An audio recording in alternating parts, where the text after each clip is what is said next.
И пришла великая сушь, и обитающие на срединной земле все 33 племени Аи, и спустившиеся ради судного дня на грешную твердь все 33 небесных владыки собрались на вселенский Курултай.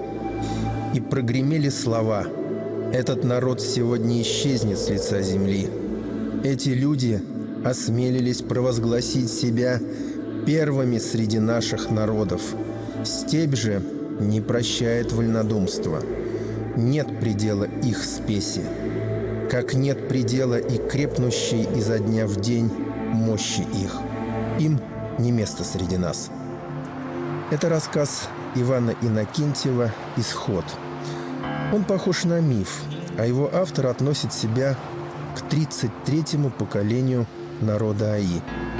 И мне стало интересно, откуда эта история, как родился замысел этого рассказа и, в самом деле, откуда произошел народ Саха. Народ Саха, знаете, он все-таки, мне кажется, это народ-феномен какой-то, который вообще, он живет или как вопреки всему. Я даже иногда думаю, что даже вопреки своему характеру, что ли, даже своему, ну, как сейчас модно говорить, менталитету и все такое. Но я не знаю, чем это объясняется. Может быть, это у народа Саха своего рода какая-то миссия была. Потому что, ну, я просто думаю, что его можно отнести к стержневым народам мира. Ну, у меня домашний небольшой музей есть. Там материны вещи, отцовские. Ну, и потом уже сам начал собирать. И вот, протирая вот эту статуэтку, я вдруг как бы ощутил, ну, тепло, что ли, идущее от нее. Я не знаю, как она появилась в нашей семье-то. Не знал я, не знала моя мать по ее рассказам, не знала бабушка, не знала по ее рассказам даже прабабушка. Но она вот как бы была почему-то с незапамятных времен у нас. И вдруг задумался по-серьезному, а как все-таки она могла к нам попасть-то? Я почему и назвал этот рассказ рассказом древней статуэтки. Тогда мне казалось, что это я так просто пишу, что это 33-е поколение. А так вот по времени, если сложить, оказывается, это на самом деле примерно то время получается. Время исхода. Эти люди пойдут на север, следуя течению большой реки. Возьмут с собой разумное количество скота, скарба. Им предстоит долгий и тяжкий путь. Державшиеся всегда вместе и потому непобедимые, они будут обречены там жить разрозненно. 33 поколения их, напоминание о порушенном единстве 33 племен Аи, будут нести это наказание. И лишь по истечении положенного срока они объединятся и снова станут сильными. Такова воля богов, вы ее слышали. И боги унеслись и умчались в свои заоблачные пределы, а люди остались на земле. Вопрос происхождения народов сложен и вряд ли имеет однозначный ответ. Изучая историю и философию этногенеза, Лев Гумилев открыл неожиданный ракурс. А существует ли этнос вообще? Тем не менее, вопрос происхождения народов едва ли не самая притягательная тайна на Земле. Искатели Якутии попытаются разобраться в переплетении версий о происхождении народа Саха. Считается, что предки якутов пришли с Прибайкалья. Предположение о южном происхождении якутов в XIX веке выдвинули ученые и путешественники Маак, Мидендорф, Серашевский. В XX веке эта гипотеза продолжала развиваться в исследованиях Ксенофонтова, Окладникова и других ученых. В наши дни эту идею разрабатывает доктор исторических наук, автор монографии «Якуты» Анатолий Игнатьевич Гоголев. По его научным изысканиям, народ Саха ведет свой доэтнический период от ранних кочевников второго и первого тысячелетия до нашей эры. Прошел огромный путь, прибыл в районы среднего течения Лены и здесь окончательно сложился как народ Саха. По антропологическим представлениям, классическим явлениям, якуты относятся к числу континентальных или внутренних монголоидов, или классических монголоидов. И получается так, что примерно 10% слов лексики якутского языка – это слова неизвестного происхождения. То есть, по всей видимости, эти слова связаны с каким-то древним местным населением, по всей видимости, полезиатского происхождения. К полезиатам, например, в современном мире относятся чукчи, коряки, тельмены и так далее. Ну и с другой стороны, примерно около 4% это слова, которые имеют тунгусо-манчжурское происхождение, скажем, эвенский язык, эвенкийский язык как раз к этому относится. Ну и примерно 19-20% лексического состава нашего языка состоит из так называемых монгольских слов. Это монгольским языкам относятся языки таких народов, как буряты, монголы, в целом имея в виду. И получается так, что вся остальная часть, это примерно где-то 68-69%, это лексика или слова в якутском языке, которые имеют тюркское происхождение. А тюркские языки составляют часть так называемой алтайской языковой семьи. И в настоящее время в эту группу входят 33 тюркоязычных народа мира. Попытки открыть тайну этноса неизбежно ведут к изучению культуры народа, его хозяйственной деятельности, верований, из которых растут этика и искусство народа. В нем память о пройденных дорогах исторического пути. В частности, материальная культура, несомненно, это основы традиционной одежды, обуви, головных уборов, которые в основном имеют определенную конкретную связь с одеждой народов Южной Сибири. В частности, такой элемент, как, например, головной убор, женский, особенно такая якутянка, так называемая, девака называемая. Это по генной памяти восстановлена именно та традиция, которая существовала в эпоху, которая конкретно определяет второй половиной первого тысячелетия до нашей эры. И украшения, например, женские. Гримны. Гримны – это конкретно индоевропейского происхождения украшения. И притом первоначально это украшение имело чисто такое сакрально-военное, сакрально-военное определение, потому что золотыми, серебряными гривнами обычно награждали воинов тогда. Но женская, илинка-линковер, как раз основа, сохранилась. И при том, что интересно, из среды тюркоязычных народов Южной Сибири, вообще Сибири, только у якутов, как интересно, сохранилась эта деталь, которая связывается с котельнической эпохой первого тысячелетия до нашей эры. Для того, чтобы понять исторические корни народа, необходимо изучить его традиционную хозяйственную деятельность. Якуты – это единственный тюркский народ, который не знает овцеводства, не имеет баранов. Все остальные тюркоязычные народы мира знают баранов, занимают овцеводством. Где потеряли предки якутов овец? А это же не просто, овцы. Это же еще кошма. Из кошмы делают юрты. И притом, я работал на Памире, там тоже тюркоязычное население, киргизы. На высоте около 4000 метров живут в этих юртах, тепло, уютно, хорошо.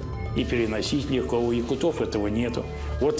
Надо узнать, где якуты и когда потеряли овец.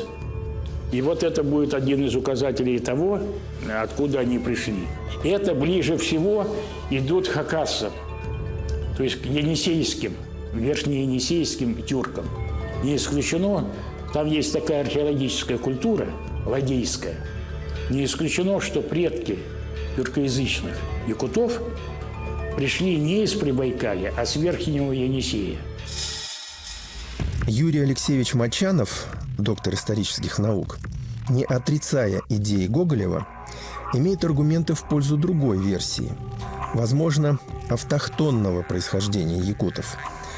Археологический общедоступный музей Института гуманитарных исследований располагает уникальными экспонатами по истории арктических культур.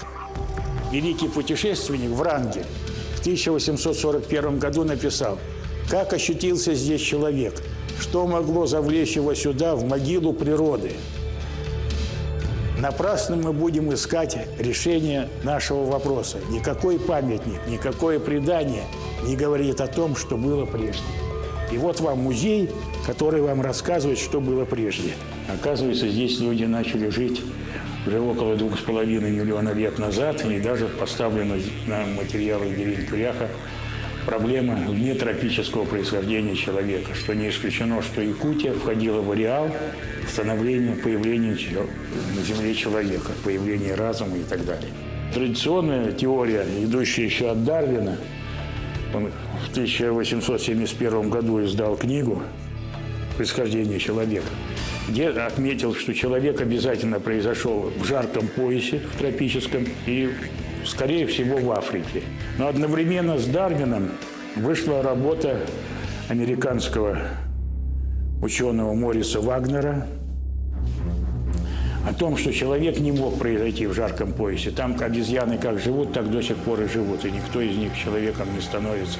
А только на севере, где вот менялась теплая погода на холодную, где человеку надо было от собирательств вот всяких бананов, там, ананасов и других фруктов перейти к охоте, то есть охота, где надо было огонь научиться добывать и поддерживать, где надо было одежду, значит, иметь и так далее. Вот там действительно, если там обезьяна или обезьяна какой-то подобный, животное могло постепенно стать человеком. Но не было фактов.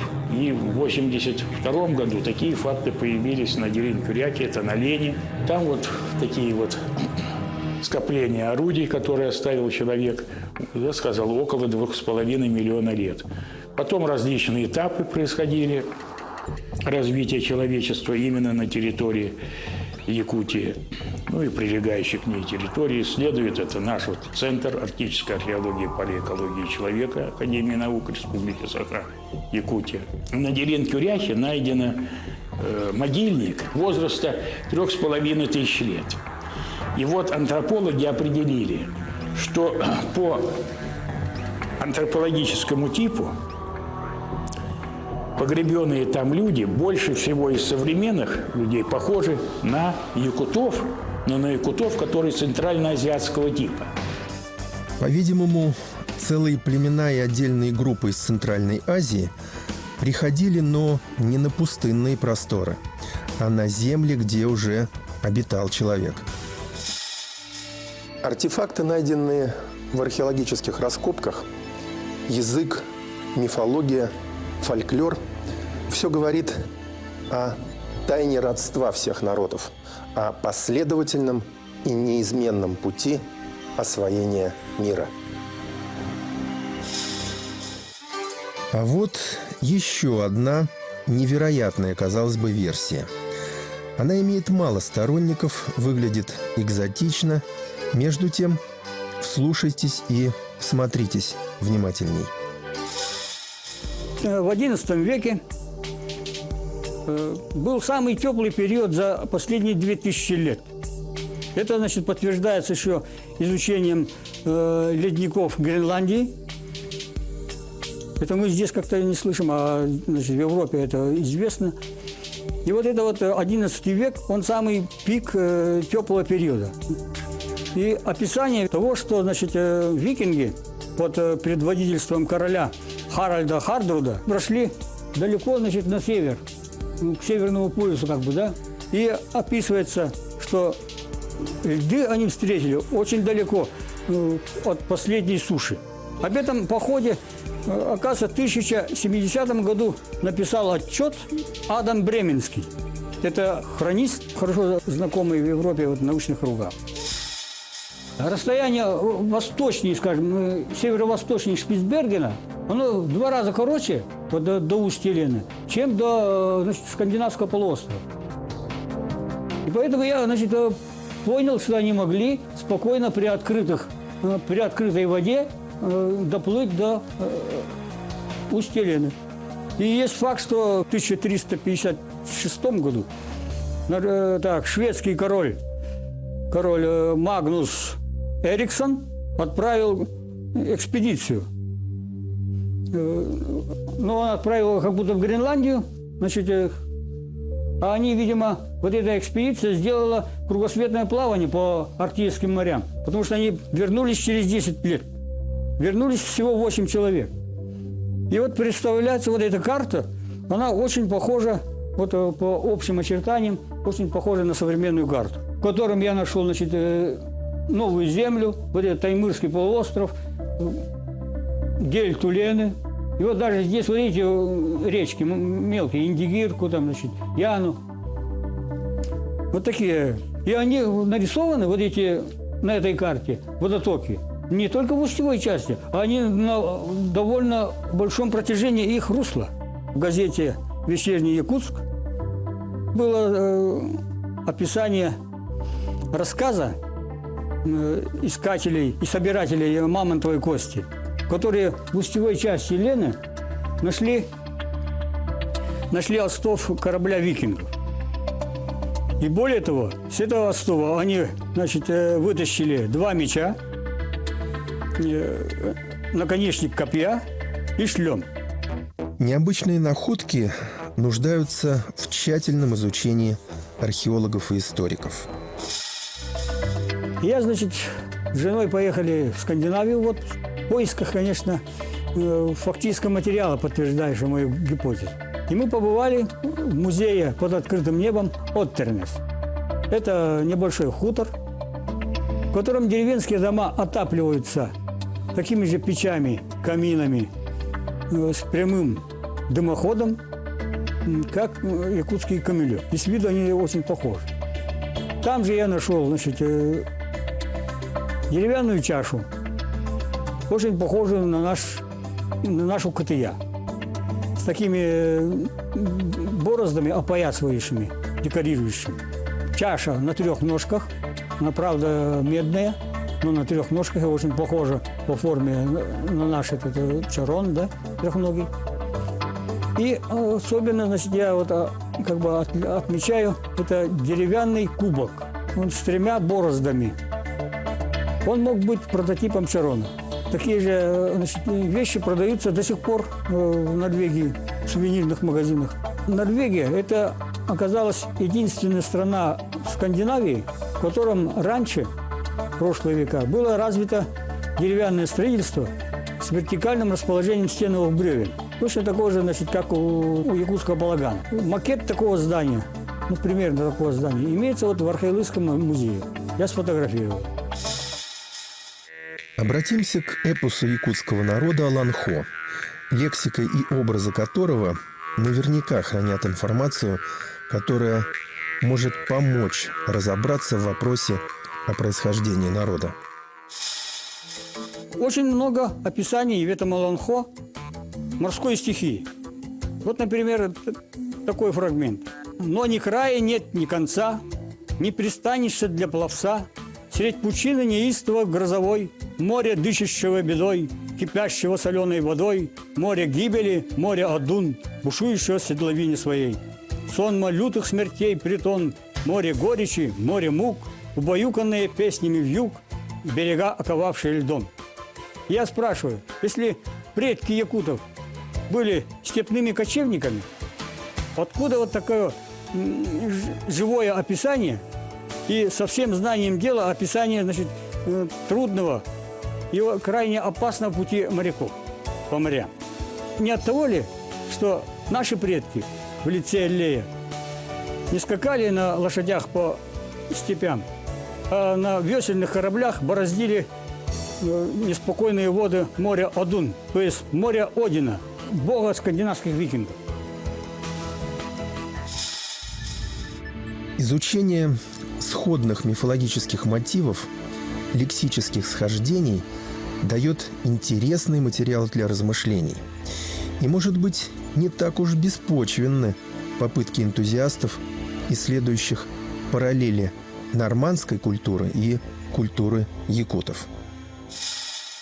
Термин «этнос» – это древнегреческого происхождения, и притом до VI-VII века до нашей эры этим термином в основном древние греки этим термином пользовались в отношении определения других, не греческих народов. А начиная уже с VI века до нашей эры, этот термин как бы уже становится таким логическим для такого определения, как народность, племенное объединение, племенные союзы и так далее. В настоящее время в мире проживает примерно 5 с лишним тысяч отдельных народов. И каждый народ – это этнос. Историю происхождения каждого народа – это очень сложный вопрос. Даже вот, как говорится, когда было поставлено правительством, в частности Иосифом Виссарионовичем Сталиным, показать происхождение русского народа, казалось бы, народ, да, известный, так сказать, создающий государство, тогда, в противовес того, чтобы показать его древность, и то не могли точно установить. Вообще, надо сказать, ни на одной территории коренных народов нету. Все когда-то куда-то пришли. Коренные народы были, те, кто жил на Деринкуряхе 2,5 миллиона назад.